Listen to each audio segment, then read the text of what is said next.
नमस्कार। मैं स्नेहा, आपकी होस्ट, एक बार फिर से आप सबका स्वागत करती हूँ आपके अपने चैनल डर का घर में। आज जो कहानी मैं आप सबके लिए लेकर आई हूँ, उस कहानी की तरफ आगे बढ़ने से पहले मैं मेरे सारे प्यारे प्यारे दोस्तों को दिल से धन्यवाद देना चाहती हूँ। आप सबके कमेंट्स और आप सबके विश्वास से ही आज मैं इस जगह पर हूँ और इन चीज़ों के लिए मैं आप सबकी दिल से आभारी हूँ। मेरे प्यारे प्यारे दोस्तों में से कुछ दोस्तों का नाम है संजू शर्मा जी, सागर जी, अमित जी, नवीन जी। आप सब दोस्तों को मैं दिल से धन्यवाद देती हूँ। आप सब के कमेंट्स पढ़कर मुझे बहुत बहुत ज़्यादा खुशी होती है और मुझे ये जानकर और भी ज़्यादा अच्छा लगता है कि मेरे दोस्त मेरी हर कोशिश को दिल से सराहते और प्यार देते हैं। और आगे भी मैं आप सब से हमेशा यही उम्मीद रखूँगी कि आप सब अपना प्यार और सपोर्ट मेरे साथ हमेशा ऐसे ही बनाए रखेंगे। तो चलिए बढ़ते हैं अब आज की कहानी की तरफ। आज की कहानी एक ऐसी कहानी है जो कि हर आम इंसान की होती है। आज की कहानी है गोपाल की। गोपाल जो कि एक काफ़ी मेहनती और सच्चा इंसान था। गोपाल की ज़िंदगी में एक ही कमी थी, वो थी उसकी खुद की, अपने घर की, मकान की। वो हमेशा ये चाहता था कि वो अपनी ज़िंदगी को तब आगे बढ़ाए जब उसका खुद का अपना मकान बन जाए। गोपाल की एक बहुत ही प्यारी, सुंदर सी, सपोर्टिव वाइफ भी थी। वो वाइफ हमेशा हर चीज़ में उसका साथ दिया करती थी, जिसका नाम था तृप्ति। और इन दोनों की जीवन की गाड़ी वैसे तो ठीक ठाक ही चल रही थी, लेकिन दोनों ने मिलकर ये तय किया था कि वो अपनी ज़िंदगी को, अपने परिवार को आगे तब बढ़ाएंगे जब उनका खुद का अपना घर होगा। मतलब वो अपने बच्चे की प्लानिंग तब करेंगे। और ये बात कहीं ना कहीं सही भी है। इस वजह से दोनों बहुत ज़्यादा मेहनत करते हुए इस कोशिश में दिन रात लगे हुए थे। और ये बातें लगभग उनके जानने वाले हर किसी को पता थी कि उनका सपना है ये, और उसके लिए दोनों कितनी मेहनत कर रहे हैं। एक बार तृप्ति को उसकी एक सहेली ने एक घर के बारे में बताया और ये बताया कि वो घर थोड़ा सा शहर के बाहर होने की वजह से और तो और वो घर किसी और का था, जो कि अब यहाँ इंडिया में नहीं है, लेकिन वो अपने इस घर को बेचना चाहता है। इस वजह से वो अपने घर को काफ़ी कम दामों में बेच रहा है, क्योंकि वो घर में वो कुछ वक्त तक रह चुके थे। और इसी वजह से तृप्ति और गोपाल ने उस घर में थोड़ा बहुत इंटरेस्ट दिखाया। तृप्ति की दोस्त ने उसे ये भी बताया था कि इस घर की कीमत काफ़ी कम है, लेकिन फिर भी अगर तुम चाहो तो थोड़ा बहुत दाम में ऊपर नीचे हो सकता है, मतलब तुम नेगोशिएट भी कर सकती हो। ये बात सुनकर तृप्ति काफ़ी खुश थी। जब वो घर पहुंची, उसने सबसे पहले गोपाल को ये बात बताई। गोपाल को भी ये सुनकर कहीं ना कहीं एक उम्मीद सी जाग गई, जो कि हम में से हर किसी के साथ होता है। अगर हम किसी चीज़ की प्लानिंग में दिन रात लगे हुए हों और ऐसी अच्छी डील अगर कोई मिलने वाली हो, तो उस चीज़ को लेकर हम भी सपने सजाते हैं। ठीक ऐसा ही हाल बिल्कुल उन दोनों का था।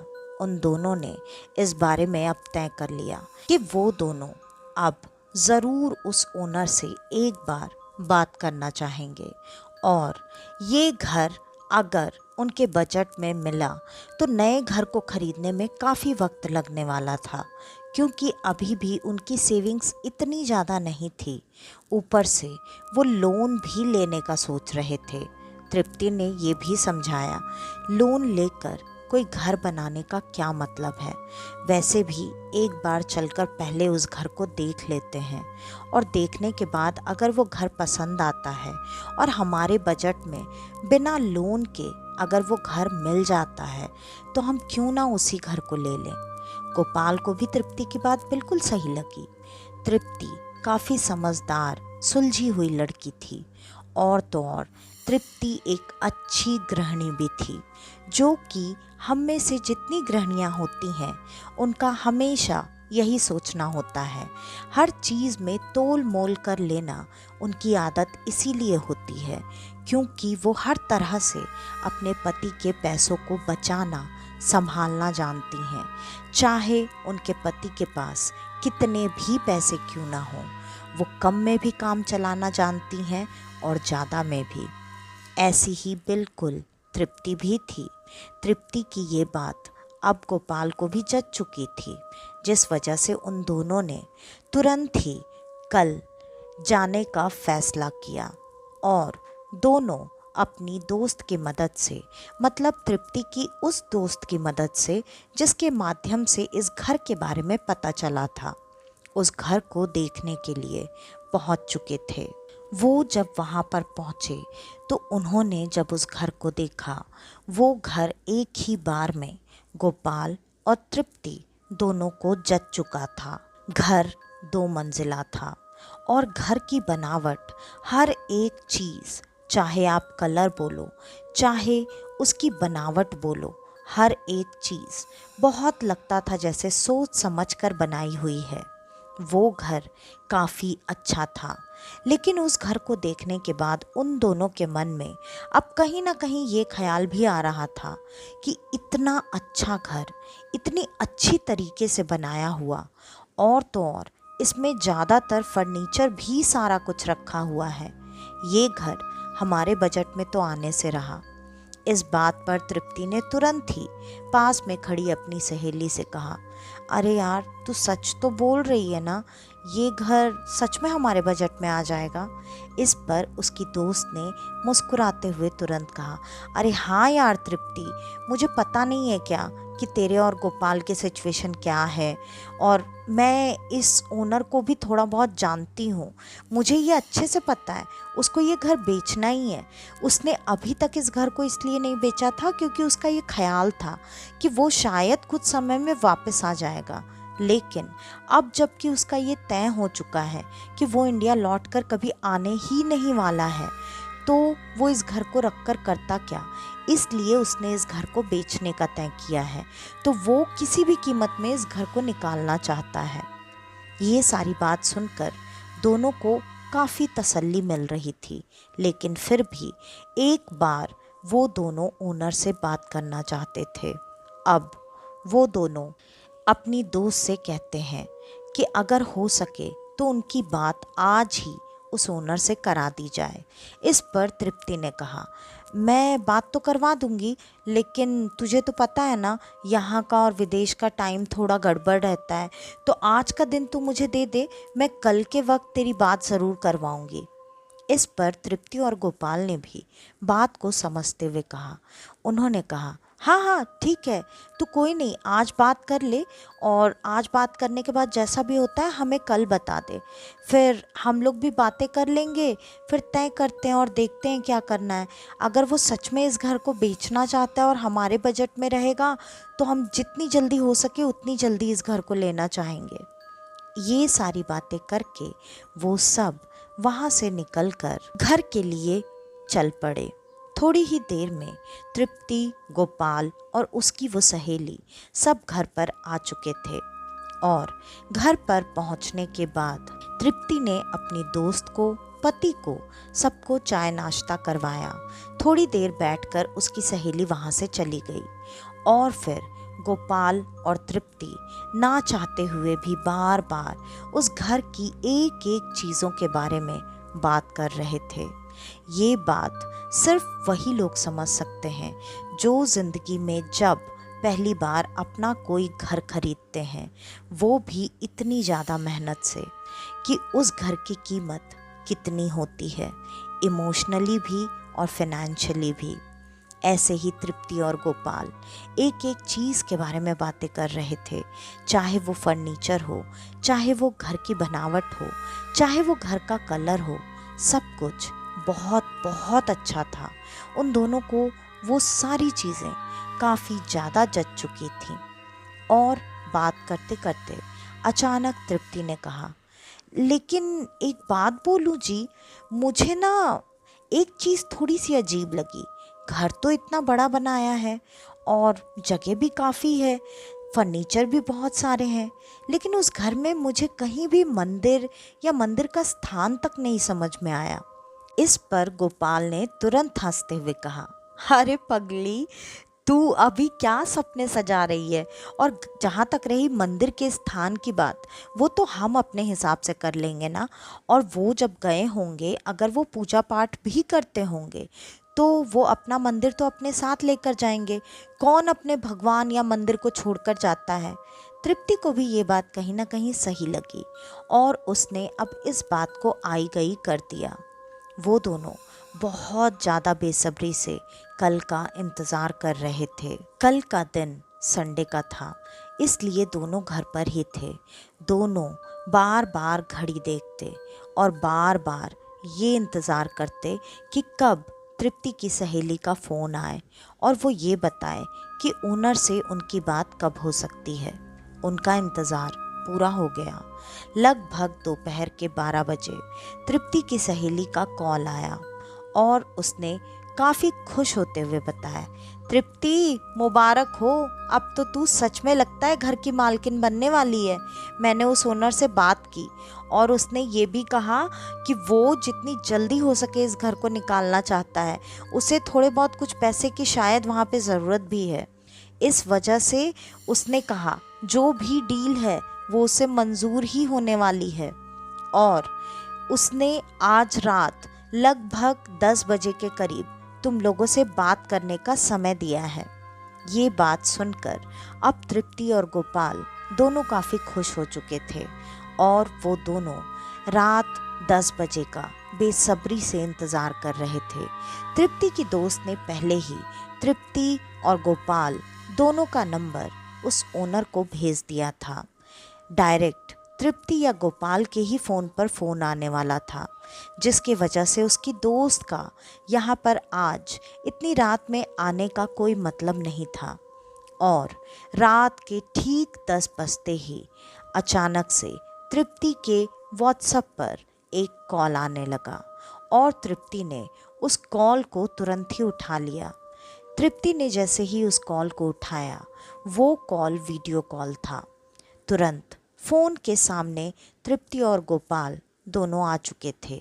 उस तरफ जो आदमी था उसकी उम्र लगभग 40 साल रही होगी और उसने मुस्कुराकर उन दोनों को पहले नमस्ते कहा। इधर से जवाब में गोपाल और तृप्ति दोनों ने नमस्ते कहा और फिर उस आदमी ने अपना परिचय दिया। उस आदमी ने अपना नाम बताया और ये बताया कि वो कितने वक्त से यहाँ पर आकर रह रहा है। उसने ये भी बताया कि अब जबकि वो यहाँ पर पूरी तरह से सेटल हो चुका है और उसके वापस आने की अब कोई उम्मीद नहीं है, इस वजह से वो अब उस अपने घर को बेच रहा है। सारी बातें पहले से तृप्ति और गोपाल को पता थी, फिर भी उस इंसान ने सारी बात बिल्कुल वैसे ही बताई जैसा कि तृप्ति को उसकी सहेली ने सारी बातें बताई थी। ये सारी बातें सुनने के बाद तृप्ति और गोपाल ने अपना बजट बताया और उस आदमी ने बिना कुछ सोचे समझे तुरंत उन दोनों की उस अमाउंट पर हाँ कर दिया। उसने ये भी कहा कि आप ऐसा कुछ मत सोचिएगा कि मैं इतना अच्छा घर आप दोनों को क्यों इतने सस्ते में दे रहा हूँ। ये देने का रीज़न सिर्फ़ और सिर्फ एक ही है कि मैं अब यहाँ पर अपना खुद का मकान खरीद रहा हूँ और अगर ये कहें तो कोइंसिडेंस भी यही है कि मुझे इतने ही पैसे की ज़रूरत है और इमीडिएट ज़रूरत होने की वजह से मेरे दिमाग में इस घर को बेचने का ख्याल आया और मेरा लक भी अच्छा था कि मुझे आप दोनों मिल गए। आप दोनों ये पैसे मुझे कितनी जल्दी दे सकते हैं।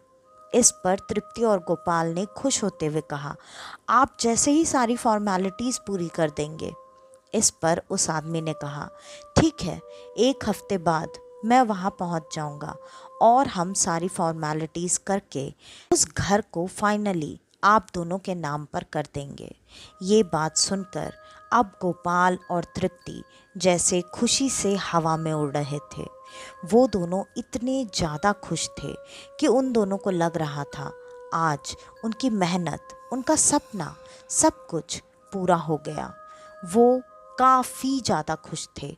तृप्ति ने ये कॉल कट होते ही तुरंत अपनी दोस्त को फ़ोन करके ये खुशखबरी दी। दोस्त ने भी उधर से यही कहा, अरे तृप्ति, मैंने तो तुमको पहले ही कहा था उस ओनर को ज़रूरत है पैसे की, जिसके वजह से वो ये घर बेच रहा है, तो उसके लिए जितने पैसे तू बोल रही थी वो डील बिल्कुल बुरी नहीं है और तुम दोनों बिल्कुल चिंता मत करो। उसने बोला है ना, वो 1 हफ्ते में आकर सारा कुछ कर देगा। और ऐसा ही हुआ। देखते ही देखते 1 हफ्ते भी बीत चुके थे और 1 हफ्ते बीतने के बाद वो ओनर सच में इंडिया आया और आकर उसने घर फाइनली तृप्ति और गोपाल के नाम पर ट्रांसफ़र कर दिया था। आज उन दोनों के हाथ में उस घर की चाबी थी, उनके अपने घर की चाबी थी, उनके सपनों के घर की चाबी थी। वो दोनों काफ़ी खुश थे। अब तृप्ति ने अपनी सारी प्लानिंग्स एक्साइटेड होते हुए अपने पति को बताना शुरू कर दिया और ये भी कहा कि हम उस घर में जाने से पहले गृह प्रवेश कराएंगे, क्योंकि चाहे घर पुराना ही क्यों ना हो, लेकिन हमारे लिए तो वो हमारा घर है, नया घर है, तो हम ये ज़रूर करवाएंगे। गोपाल ने भी बिल्कुल मना नहीं किया। गोपाल को भी भगवान में काफ़ी विश्वास था। वो भी पूजा पाठ करता था, जिसके वजह से उन दोनों ने 2 ही दिन के अंदर घर के गृह प्रवेश की पूजा भी करवा दी। काफ़ी सारी तैयारियां करनी तो थी नहीं, क्योंकि बहुत सारा फर्नीचर, सारी चीज़ें तो वहाँ पहले से ही थी। थोड़ा बहुत जो भी सामान था वो सब वो इस पूजा के अगले दिन ही शिफ्ट करने वाले थे। अब पूजा शुरू हो चुकी थी। पूजा में उन दोनों ने बहुत ज़्यादा लोगों को नहीं बुलाया था। उन दोनों ने सिर्फ कुछ खास लोगों को ही उस पूजा में आमंत्रित किया था। पूजा शुरू हुई। पूजा लगभग ठीक ठाक तरीके से खत्म ही होने वाली थी और अब हवन चल रहा था।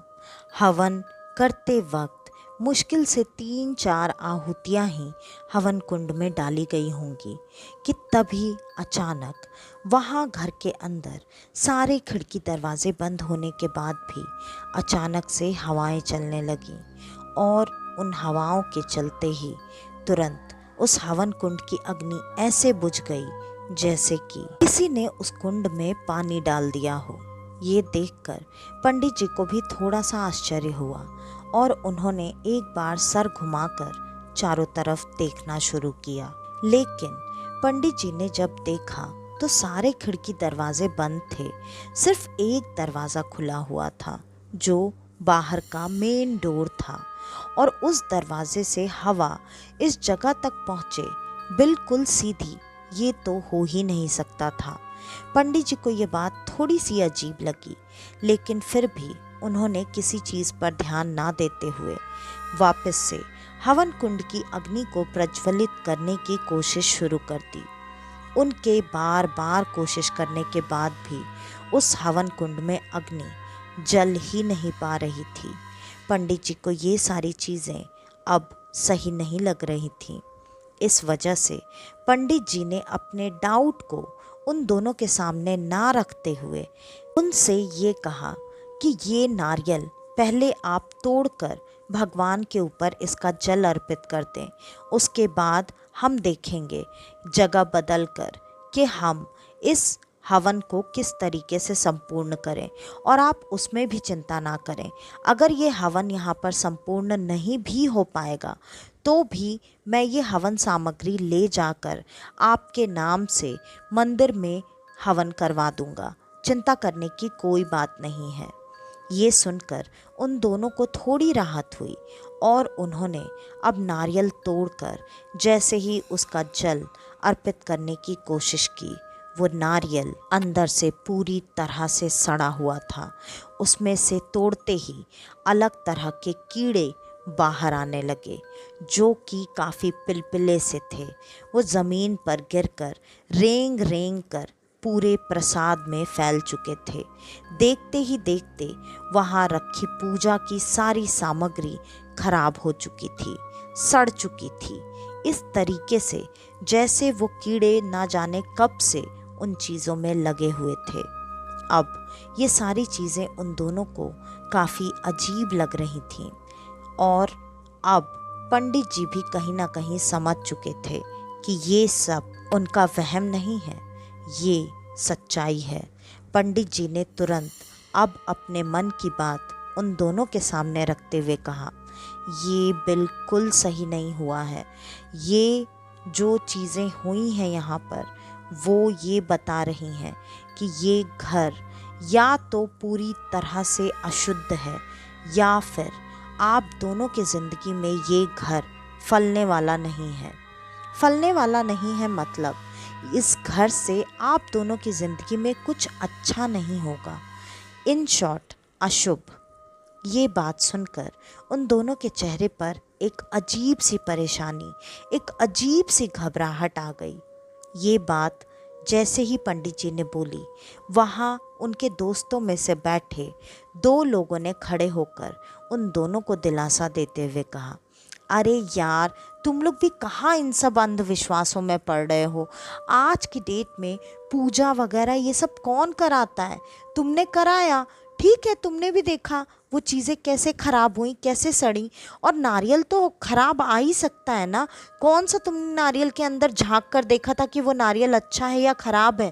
नारियल ख़राब था, उससे कीड़े निकले जिसने सारी चीज़ों को ख़राब कर दिया। इतना अंधविश्वास मत रखो। और तुमने पहली बार अपने मेहनत से इतनी ज़िंदगी भर की कमाई इकट्ठा करके जो पैसे बनाए थे, उस पैसे से ये घर लिया है। अच्छा सोचो, सब कुछ अच्छा ही होगा, ऐसा कुछ नहीं होता है।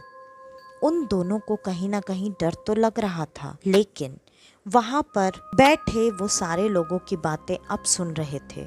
लेकिन पंडित जी ने उन सब की बात को काटते हुए कहा, मुझे नहीं पता कि आप लोग क्या सोच रहे हैं, लेकिन जितना मैं जानता हूँ, जितना मैं समझ पा रहा हूँ, ये सब शुभ की निशानी तो बिल्कुल नहीं है। इस वजह से आपके लिए मेरी सिर्फ एक ही राय है। मेरे गुरुजी इन सारी क्रियाओं में महारत हासिल किए हुए हैं। अगर आप चाहें तो मैं कल ही अपने गुरुजी के साथ यहाँ पर आकर चीज़ें देखकर ठीक करवाने की कोशिश करूँगा। ये बात सुनते ही गोपाल और तृप्ति को ऐसा लगा, ठीक है, कुछ शुभ है, अशुभ है, जो भी है, लेकिन एक बार दिखाने में क्या जाता है। और यही बात सोचकर उन दोनों ने तुरंत हाँ बोल दिया। पंडित जी ने ये भी कहा था कि पूजा संपन्न होने के बाद चाहे जो भी हो जाए, आप दोनों को इस घर में दिया जलाकर आज रात यहीं रुकना पड़ेगा। लेकिन पंडित जी ने अब इस पूजा की असफलता के बाद उन दोनों से ये कहा, मैंने जो आप लोगों को कहा था कि दिया जलाकर आज रात आप दोनों को हर हाल में इसी घर में रुकना पड़ेगा, ये गलती बिल्कुल मत करना। आज आप किसी भी हालत में इस घर पर मत रुकना। ये बात सुनने के बाद अब उन दोनों को काफ़ी अजीब लग रहा था और इस वजह से वो दोनों पंडित जी की बात मानकर वहाँ नहीं रुके। दोनों अपने घर पर आ तो चुके थे, लेकिन दोनों के दिमाग में एक ही बात चल रही थी। वो बार बार पूजा में हुई वैसी सारी घटनाओं को याद कर करके काफ़ी परेशान हो रहे थे और उन्हें नींद नहीं आ रही थी। दोनों आपस में बात तो नहीं कर रहे थे, लेकिन दोनों के दिमाग में एक साथ एक ही बात चल रही थी। आखिरकार तृप्ति ने इस चुप्पी को तोड़ते हुए गोपाल से कहा, सुनिए ना, क्या सच में वो घर हमारे लिए शुभ नहीं है? मुझे बहुत डर लग रहा है। हमने क्या गलती कर दी उस घर को लेकर? इस पर गोपाल ने अपनी पत्नी को दिलासा देते हुए कहा, अरे तुम भी क्या सारी बातें सोच रही हो? ऐसा कुछ नहीं होने वाला है। और वैसे भी कहा है ना पंडित जी ने, वो कल अपने गुरुजी को लेकर आएंगे। वो उस घर को देखकर उसमें जो भी है सारी चीज़ों से हमें छुटकारा दिला देंगे। तो ये सारी फालतू की बातें अब सोचकर खुद को परेशान करने का क्या मतलब है? वैसे भी तुम और मैं कुछ कर थोड़ी सकते हैं। और एक बात बताओ, हमने अपनी पूरी ज़िंदगी की कमाई इस घर में लगा दी है, तो अगर ऐसा कुछ होगा तो हम इसका सॉल्यूशन ढूंढेंगे, ना कि हम अपने उन पैसों को डूबने देंगे और उस घर को छोड़कर चले जाएंगे। क्या तुम चाहती हो ऐसा? तृप्ति ने तुरंत ना में सर हिला दिया। अब गोपाल ने जैसे तैसे करके तृप्ति को शांत किया और शांत करने के बाद वो दोनों सोने की कोशिश करने लगे। जैसे तैसे दोनों को नींद तो आ गई थी, लेकिन अचानक से सुबह के 3:30 बजे उन दोनों को ऐसा महसूस हुआ जैसे उनके घर पर कोई घूम रहा है और तो और सारी चीज़ों को इधर उधर उथल पुथल कर रहा है। ये एहसास होते ही दोनों की नींद खुल गई, क्योंकि वैसे भी दोनों काफ़ी मुश्किल से सोए थे और आज दोनों के मन में जितनी बेचैनी थी, चैन की नींद आना तो पॉसिबल ही नहीं था। दोनों की आंख जैसे ही खुली, उन दोनों ने देखा वहाँ पर उनके किचन में ये आवाज़ आ रही थी।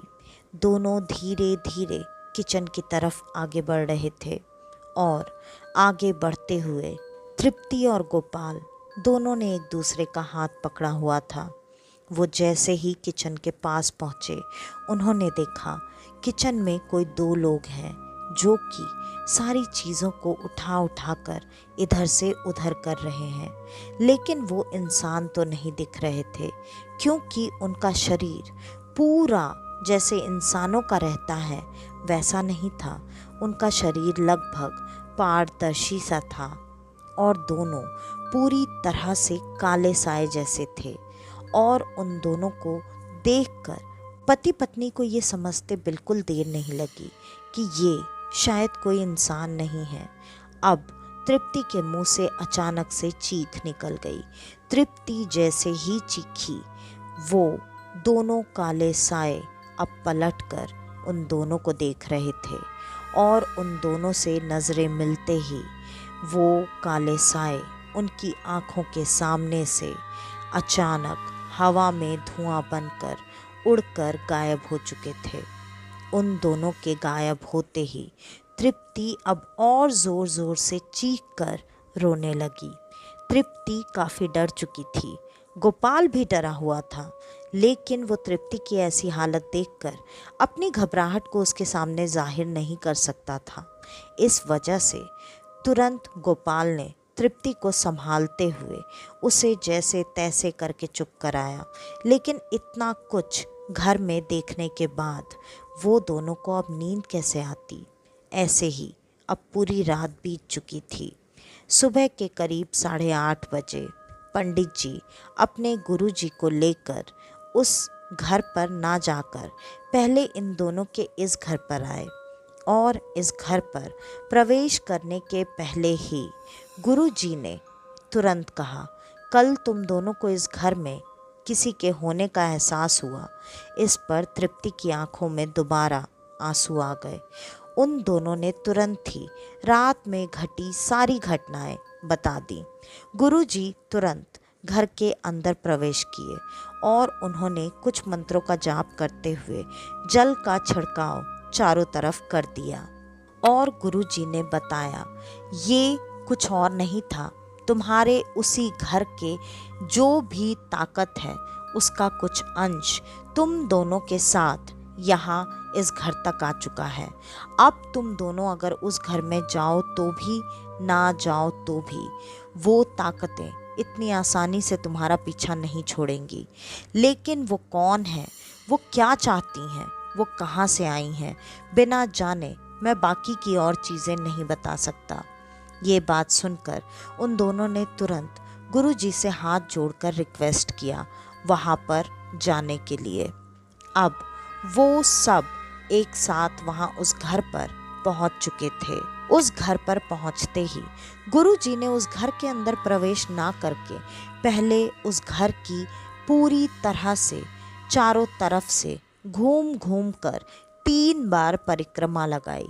उसके बाद गुरुजी ने कुछ पढ़ते हुए वहाँ मुख्य दरवाजे पर कुछ जल की छींटे मारी। उसके बाद वो सबको लेकर उस घर के अंदर प्रवेश कर चुके थे। उस घर के अंदर प्रवेश करते ही उन्होंने तुरंत कहा, अच्छा, मुझे जैसा लग रहा था यहाँ वही चीज़ है। ये बात सुनते ही तुरंत उनके शिष्य ने ही सबसे पहले सवाल कर दिया, गुरुजी, ऐसा क्या है जो आपको इतनी जल्दी समझ में आ गया, और क्या है इस घर पर? हम इस चीज़ को यहाँ से दूर कर सकते हैं या नहीं? इस पर गुरुजी ने कहा, इसमें कोई बड़ी बात नहीं है। इस घर में रहकर तंत्र मंत्र काली शक्तियों का प्रयोग किया गया था, और उस काली शक्ति का प्रयोग किसी और ने नहीं, इस घर के ओनर की पत्नी ने किया था, ताकि उन्हें उनकी मनवांछित चीज़ें मिल सके। और वो चीज़ें मिलने के बाद उसकी पत्नी का देहांत हो गया, लेकिन पति को इस बारे में कोई भी जानकारी नहीं थी। सिर्फ पत्नी के जाने के बाद उसे कुछ चीज़ों का एहसास होने लगा, जिसके वजह से, जिसके डर से वो हमेशा हमेशा के लिए ये देश छोड़कर चला गया। और उसका सोचना कहीं ना कहीं सही हुआ, लेकिन सिर्फ कुछ समय के लिए। विदेश में जाने के बाद भी उसे इन चीज़ों से पूरी तरह से छुटकारा नहीं मिला, जिसकी वजह से उसने वहाँ के एक पंडित की मदद से ये जानकारी निकाली कि इस घर में आखिरकार हुआ क्या था। और उसी पंडित के कहने पर उसने इस घर को जल्दी जल्दी बेच दिया, क्योंकि वो पंडित वहाँ पर जो क्रिया कर रहा है, उस क्रिया को तभी सफल किया जा सकता है जब पूरी तरह से वो इस घर से छुटकारा पा ले। इसीलिए उसने ये घर आप दोनों को इतनी कम कीमत पर बेच दिया। लेकिन आप दोनों बिल्कुल चिंता ना करें, यहाँ पर जो भी शक्तियाँ हैं, वो शक्तियाँ ऐसे भी यहाँ पर बुलाई गई थीं, वो यहाँ रहने वाली नहीं है, और इस घर को उन शक्तियों से आज़ाद करवाया जा सकता है। लेकिन इसके लिए मुझे 1 हफ्ते का वक्त लगेगा, और मैं इस 1 हफ्ते में इसी घर में रुकने वाला हूँ। यहाँ पर रुककर मैं अपनी सारी क्रियाएं करूँगा, और फिर उसके बाद हम इस घर का पूर्ण तरीके से शुद्धिकरण करेंगे, और वापस से एक बार यहाँ पर गृह प्रवेश की पूजा करवाएंगे। उस पूजा के संपन्न होने के बाद आप दोनों आकर इस घर में रह सकते हैं।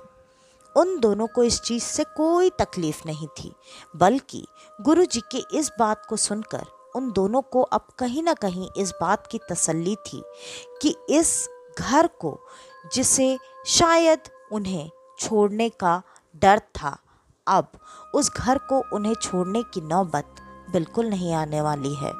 गुरुजी सही समय पर उन्हें मिल गए, जिसके वजह से उनकी ज़िंदगी की आगे आने वाली तकलीफ़ें अब हमेशा हमेशा के लिए दूर होने वाली थी। उन दोनों ने पंडित जी से हाथ जोड़कर कहा, पंडित जी, अगर आपको किसी भी चीज़ की ज़रूरत हो, कोई भी सामग्री चाहिए, तो कृपया करके हमें बताइए, हम उन सामग्री का इंतज़ाम कर देंगे। पंडित जी ने कहा, नहीं, बिल्कुल नहीं, इसमें तुम्हारी दी हुई कोई भी सामग्री नहीं दे सकते, क्योंकि अगर तुमने ऐसा किया तो उन शक्तियों को तुमसे जुड़ने का एक माध्यम मिल जाएगा। ये सारी चीज़ें सिर्फ और सिर्फ मैं करूँगा। पंडित जी ने सारी क्रियाएं की। वो पूरे 1 हफ्ते तक रहकर वहाँ पर अकेले पूजा पाठ कर रहे थे। वो पूजा पाठ पूरी तरह से संपन्न हो गया। उस घर के चारों तरफ ज़मीन की खुदाई भी करवाई गई, क्योंकि वहाँ पर भी कई सारी चीज़ें गाड़ी गई थीं। और सारी चीज़ें करवाने के बाद 1 हफ्ता पूरा होने के बाद उन्होंने आज सिर्फ अपने शिष्य को बुलाया और वो शिष्य के साथ मिलकर आज शुद्धिकरण की पूजा भी कर दी। अगले दिन उस घर के गृह प्रवेश की पूजा हुई, जिसमें आज गुरु जी भी सम्मिलित थे और पूजा अच्छी तरह से संपन्न हो गई। हवन भी संपूर्ण हुआ। नारियल फोड़ने पर नारियल भी बिल्कुल अच्छा निकला और अब उन दोनों के मन से हर तरह का डर निकल चुका था। इस पर गुरुजी ने ये भी बताया, मैंने तुम्हारे घर का शुद्धिकरण करने के साथ साथ तुम्हारे घर का बंधन भी कर दिया है कि आज के बाद कभी भी किसी भी तरह से अगर कोई भी तुम पर इस तरह की कोई क्रिया या कोई नेगेटिविटी छोड़ने की कोशिश भी करे, तब भी वो तुम दोनों के साथ कोई भी चीज़ बुरी किसी भी हालत में नहीं कर सकता। कोई तुम्हें किसी तरह की हानि नहीं पहुंचा सकता। ये सारी बातें सुनकर उन दोनों की आंखों में अब खुशी के आंसू थे, क्योंकि आज पूरी तरह से ये घर उनका हो चुका था और सच में उस घर में रहते हुए आज उन्हें लगभग 40 साल बीत चुके हैं। उनके बच्चे भी उनके साथ उसी घर में रह रहे हैं, लेकिन आज तक उनके घर में आगे कभी कोई परेशानी नहीं हुई। तो आज की ये कहानी यहीं पर ख़त्म होती है। आपको हमारी आज की ये कहानी कैसी लगी, हमें कमेंट करके ज़रूर बताइएगा। और अगर आपको हमारी ये कहानियाँ पसंद आती हैं तो हमारी इन कहानियों को शेयर करें, ताकि मेरी थोड़ी सी मदद हो पाए। और मैं अपने दोस्तों से इतनी उम्मीद तो रख ही सकती हूँ। और अगर आपके पास आपकी ऐसी कोई कहानी, आपका ऐसा कोई एक्सपीरियंस है जो आप हमारे साथ शेयर करना चाहते हैं, तो डिस्क्रिप्शन में दिए गए ईमेल आईडी या इंस्टा आईडी पर आप हमें आपकी वो कहानी भेज सकते हैं। तो आज के लिए बस इतना ही। मैं स्नेहा, आपकी होस्ट, आज के लिए लेती हूँ अलविदा। वापस से आपसे मिलने आऊँगी और आप सबको लेकर जाऊंगी कुछ जाने अनजाने किस्से कहानियों के सफ़र पर, आपका अपना डर का घर में। तो तब तक के लिए नमस्कार।